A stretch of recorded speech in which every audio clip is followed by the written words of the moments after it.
नमस्कार, आप देख रहे हैं डीएनपी इंडिया, हर खबर भरोसे के साथ।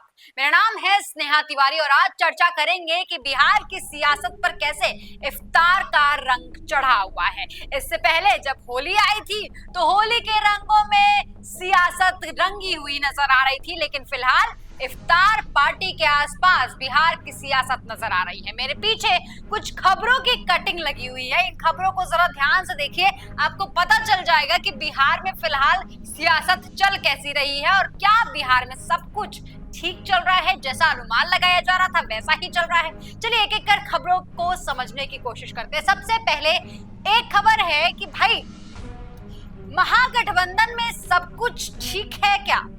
लालू की इफ्तार पार्टी से कांग्रेस ने क्यों बनाई दूरी? मुस्लिम वोटों की दावेदारी बढ़ा रही आरजेडी से टसल। दरअसल दोस्तों, फिलहाल जैसा कि हम सबको पता है कि बिहार में सियासत है, बिहार में महासंग्राम है। अक्टूबर में पता चल जाएगा कि आखिर कितनी तारीख को ये चुनाव होने वाले हैं, लेकिन अक्टूबर से पहले का जो समय है ये तमाम पार्टियों के लिए फिलहाल अपने अपने जमीन को मजबूत करने का समय है। और ऐसे में जो तमाम पार्टियां हैं वो लगातार अपनी अपनी चाल चल रही हैं। इनकी तमाम जो खबरें हैं वो हम आप तक पहुंचा भी रहे हैं। लेकिन फिलहाल इफ्तार का, जैसे मैंने आपको बताया कि अभी रमजान का महीना चल रहा है, पाक महीना चल रहा है, और इसीलिए इफ्तार पार्टी अलग अलग पार्टियां आयोजित कर रही हैं और वहां पर क्या कुछ हो रहा है वहां से खबरें निकल कर आई हैं। फिलहाल दरअसल लालू प्रसाद यादव ने इफ्तार पार्टी का आयोजन किया, लेकिन फिलहाल नजर ये आ रहा है कि आयोजन तो हुआ, सब कुछ ठीक भी रहा, लेकिन कांग्रेस के जो पार्टी के जो लोग थे, बहुत वरिष्ठ लोग भी वहां नहीं मौजूद थे। यहाँ तक कि जो प्रभारी हैं अभी फिलहाल नियुक्त किए गए हैं कृष्णा अलावरू, वो भी वहां पे नहीं पहुंचे, और जो वीआईपी के सुप्रीमो हैं मुकेश सैनी, वो भी वहां पर नहीं मौजूद थे। तो इसीलिए लोग सवाल पूछ रहे हैं कि क्या भाई महागठबंधन में सब कुछ ठीक है क्या? और क्योंकि ये जो इफ्तार पार्टी हो रही है ये जाहिरन तौर पर मुस्लिम वोटों की सेंधमारी के लिए की जा रही है। लालू प्रसाद यादव की जो इफ्तार पार्टी थी उसमें कांग्रेस ने दूरी बना ली, सबसे पहली खबर। दूसरी खबर ये है कि चिराग पासवान ने जब इफ्तार पार्टी का आयोजन किया तो उसमें नीतीश कुमार पहुंच गए और बताया जा रहा था कि भाई दही चूड़ा भोज पर नहीं पहुंच पाए थे, इसलिए इफ्तार पार्टी में पहुंचकर मुलाकात की, चर्चा की, बहुत सारी चीजों पर चर्चाएं भी की गई वहां पर। लेकिन जैसा कि आपको नजर आ रहा है कि एक तरफ जो महागठबंधन अपने आप को बोलता है वहां पर सब कुछ ठीक नहीं नजर आ रहा है, लेकिन दूसरी तरफ जो चिराग पासवान है, जो उनकी पार्टी की तरफ से ये आयोजन किया गया था इफ्तार पार्टी का, वहां पर ये संदेश देने की कोशिश की जा रही है कि फिलहाल बिहार में जो एनडीए का जो रास्ता है वो एकदम साफ है, सरल है, और लक्ष्य एक ही है कि भाई बिहार महासंग्राम पर जीत काबिज करनी है।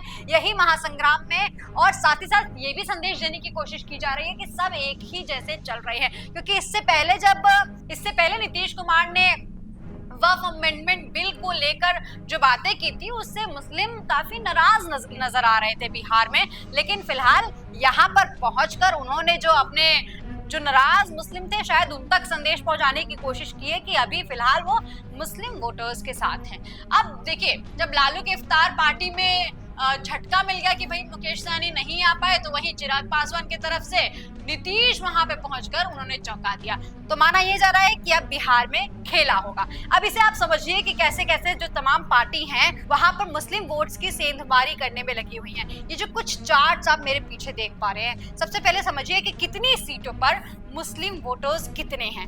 ऐसे 205 सीटें हैं बिहार में जिसमें 0 से 20% तक मुस्लिम वोटर्स हैं।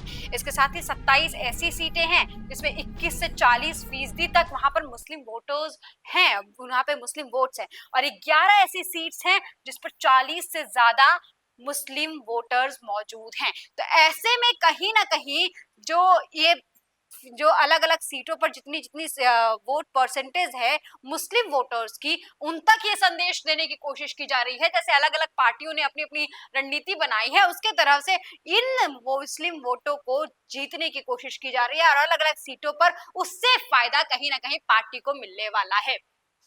अब देखिए एक चार्ट ये भी हमारे साथ मौजूद है, हमारे पास मौजूद है 2020 का जो आंकड़ा हमारे पास मौजूद है। इसमें आप देखिए कि कांग्रेस के जो 5 विधायक जीते उसमें पांचों विधायक एआईएमआईएम के पांचों विधायक जो है वो मुस्लिम्स हैं। इसके साथ ही अगर मैं बीजेपी की बात करूं तो 0 मुस्लिम वहां पर विधायक मौजूद है बीजेपी की तरफ से। कांग्रेस की अगर मैं बात करती हूँ तो 4 विधायक हैं, जो 19 विधायक उनके जीते हैं उनमें से 4 विधायकों की संख्या कांग्रेस के पास मुस्लिम्स की है। इसके साथ ही अगर मैं जदयू की बात करती हूँ तो जदयू के पास इस बार एक भी 2020 की मैं बात कर रही हूँ, एक भी मुस्लिम विधायक मौजूद नहीं है, कोई नहीं आ पाया। और इसके साथ ही अगर मैं आरजेडी की बात करूं तो 8 मुस्लिम विधायक है। सबसे ज्यादा अगर मैं बात करूं तो आरजेडी के पास ही मुस्लिम विधायक है। 2020 के इलेक्शन की बात करती हूँ मैं। अगर देखिए आरजेडी की मैं बात करूं तो उसमें 17 जो मुस्लिम प्रत्याशी थे उन्होंने मैदान में उतारे थे आरजेडी ने, जिनमें से 8 जो है वो जीत कर पहुंचे हुए थे। और इसके साथ ही वहां पर सबसे ज्यादा जीतने में, सबसे ज्यादा मुस्लिम वोट्स को जीतने में और साथ ही साथ सबसे ज्यादा मुस्लिम विधायक जिताने वाली पार्टी बन गई थी आरजेडी। ठीक है, और 2015 की अगर मैं बात करूं, इसे का अगर कंपैरिजन 2015 से करें तो 11 मुस्लिम विधायक जीते थे आरजेडी के तरफ से, वो घटकर 8 रह गए थे। और इसके बाद अगर मैं बात करूं कांग्रेस की तो कांग्रेस के महज 4 ही विधायक ऐसे हैं जो मुस्लिम हैं जो विधानसभा पहुंच पाए थे। उन्होंने 70 में से 10 मुस्लिम विधायक प्रत्याशी उतारे हुए थे मैदान में, और इसमें से सिर्फ और सिर्फ 4 ही जीत पाए। इसके साथ ही 2015 के चुनाव में कांग्रेस के 6 मुस्लिम विधायक जो थे वो जीत पाए थे, लेकिन इस बार फिर से ये संख्या जो है वो घटती हुई नजर आ रही है। बीजेपी की तरफ से एक भी मुस्लिम प्रत्याशी नहीं था, जैसा कि हम देख भी पा रहे हैं, और एक भी जीत भी नहीं पाया था। और जदयू की तरफ से 11 मुस्लिम प्रत्याशी मैदान में उतरे हुए थे, लेकिन एक भी जीतने में कामयाब नहीं हो पाए। 2015 की मैं बात करूं तो जदयू की टिकट पर करीबन 5 मुस्लिम विधायकों ने जीत हासिल की थी। तो ऐसे में जो सारी पार्टियों का यहाँ पे आंकड़े मौजूद हैं, ये बता रहे हैं कि मुस्लिम वोटर्स जो है वो शिफ्ट हुए हैं और वो उस तरीके की भूमिका नहीं निभा पाए हैं इस बार पार्टियों को जिताने में। जैसा कि मैंने आपको बताया कि आरजेडी के भी मुस्लिम विधायक जो है उनकी भी संख्या कम हो गई, जदयू तो मान लीजिए खत्म ही हो गई, वहां पर तो एक भी विधायक ही नहीं जीत पाया मुस्लिम कोटे से। इसके साथ ही बीजेपी ने टिकट ही नहीं दी थी, कांग्रेस के सिर्फ 4 ही मुस्लिम विधायक जीत पाए थे। तो ऐसे में इस बार जो है मुस्लिम वोटर्स को जीतने के लिए, मुस्लिम वोटर्स को ना सिर्फ अपने तरफ खींचने के लिए और साथ ही साथ मुस्लिम वोट्स को आकर्षित करने के लिए इस तरीके की रणनीतियां की जा रही हैं। जैसा कि हमको पता भी है कि जो अगर मैं जदयू की बात करूं तो उसमें भी मुस्लिम फैक्टर बहुत बड़ा रोल निभाता है, क्योंकि अगर एनडीए की मैं बात करती हूँ तो बीजेपी का जो लाइन है वो एकदम साफ है कि भाई हिंदुत्व की राजनीति करनी है, हिंदुत्व का नारा देना है। सरकार बनाने में भी हिंदुत्व का जो कार्ड है वो बहुत बड़ी भूमिका निभाता है। लेकिन जदयू के तरफ से मैं बार बार कहती रही हूँ कि बीजेपी उस तरीके से खुलकर फ्रंट पे नहीं खेल पाती थी, क्योंकि जदयू जो है उसके पास काफी बड़ी संख्या में मुस्लिम वोटर्स हैं। लेकिन फिलहाल जो यहाँ पर 0 मैं देख पा रही हूँ, सीट जो 0 मिले हैं फिलहाल 2020 के इलेक्शंस में, वो कितने बढ़ पाएंगे? क्या जो नाराज मुस्लिम वोटर्स हैं जदयू के वो दोबारा खींच पाएंगे अपने तरफ, दोबारा वो जीत पाएंगे?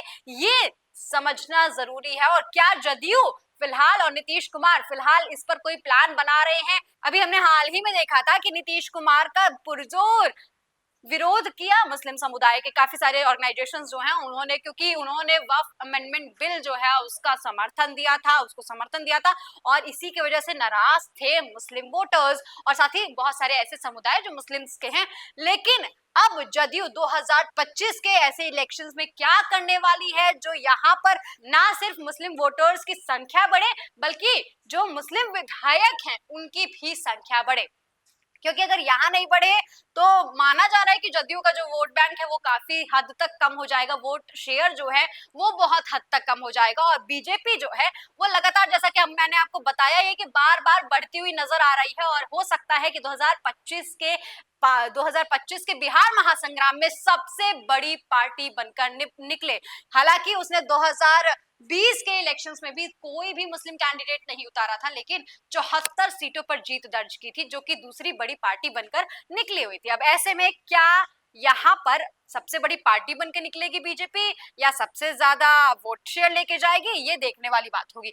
दूसरी चीज, अगर हम थोड़ा कंपेयर करते हैं कि कौन कौन से साल में कितने कितने मुस्लिम विधायक रहे हैं, तो 2015, क्योंकि यहाँ पर तो 19 विधायक, 2020 की अगर मैं बात करूं तो 19 विधायक ने जीत दर्ज की है, मुस्लिम विधायकों ने जीत दर्ज की है 2020 के इलेक्शंस पे। 2015 की मैं बात करूं तो 23 विधायक हैं हमारे पास, 2010 की बात करूं तो 19, 2005 की बात करूं तो 16, 2000 की बात करूं तो 29 विधायकों ने जीत दर्ज की है। लेकिन यह आंकड़ा कम हो रहा है, धीरे धीरे गिरता हुआ नजर आ रहा है। सवाल यह है कि क्या इस बार मुस्लिम विधायकों की संख्या बढ़ेगी या मुस्लिम वोट शेयर जो है वो बढ़ेगा। इसके साथ ही सवाल यह भी है कि क्या मुस्लिम वोटर्स, कौन सी वो पार्टी है जिसको पसंद कर रहे हैं, क्योंकि हमें पता है कि मुस्लिम वोटर्स का रुझान जो है वो सबसे ज्यादा आरजेडी और कांग्रेस का जो महागठबंधन है इसके तरफ है, दूसरा जदयू के तरफ है, और साथ ही साथ जो वहां पर एआईएमआईएम जो है वो बहुत तेजी से एक्टिव भी हुई है, उसके 5 विधायक भी जीत कर आए थे। तो ऐसे में क्या वहां पर भी उनका रुझान है? इन तीनों ही ऑप्शंस में से कहां जाएगा मुस्लिम वोट, ये एक बड़ा सवाल है। हालांकि मुस्लिम वोट को अपने अपने तरफ खींचने के लिए तमाम पार्टियों ने अलग अलग तरीके की रणनीतियां बनाई हैं, उनको रिझाने की कोशिश कर रहे हैं। नीतीश कुमार भी वहां पहुंचे हुए हैं कि भाई देखिए हम भी आपके साथ खड़े हैं, हम भी इफ्तार पार्टी में आ रहे हैं। चिराग पासवान ने भी इफ्तार पार्टी का आयोजन किया है, लालू प्रसाद यादव ने भी आयोजन किया है, वहां पर राबड़ी देवी भी मौजूद थे और साथ ही साथ तेजस्वी यादव भी मौजूद थे। लेकिन सवाल ये है कि बिहार के मुस्लिम वोटर्स किसके साथ, कौन होगा वो जो मुस्लिम वोटर्स के वोट को अपने तरफ लेकर आ पाएगा? सवाल फिलहाल अहम है। दोस्तों, आपको क्या लगता है? कमेंट सेक्शन में लिखकर जरूर बताएगा और ऐसी तमाम खबरों के लिए देखते रहिए जीएनपी इंडिया।